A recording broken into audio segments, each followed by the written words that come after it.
শুরু হয়েছিল তখন আমাদের কাছে এত বড় স্টেজ ছিল না, এত আলো, এত লোকজন কিছুই ছিল না, কিন্তু আমরা সেই স্বপ্নটা দেখতে পেরেছি বলেই আজকে আমরা এইখানে দাঁড়িয়ে। আমাদের ফেস্টিভ্যাল মানে আজকে আমাদের প্রথম ফেস্টিভ্যাল। আর আপনারা সবাই একটু সকলে মানে আমাদের পাশে থাকবেন যাতে আমরা এটাকে আরো এগিয়ে নিয়ে যেতে পারি।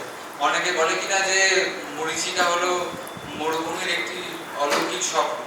তো সেই স্বপ্নটা যদি আমরা না দেখতাম তাহলে আজকে মরীচিকা দাঁড়াতো না নিজের পায়ে।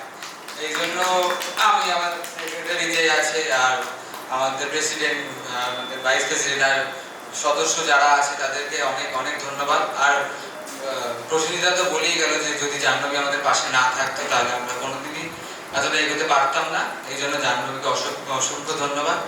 আমাদের 3 দিন ধরে ফেস্টিভ্যাল চলবে, আপনারা শিল্পের পাশে থাকুন, সাথে থাকুন। ব্যাস, আমি আর বেশি কিছু বলবো না কারণ এক্ষুনি একটা প্রোডাকশন আছে, এই জন্য আমি সংক্ষেপেই কথাটা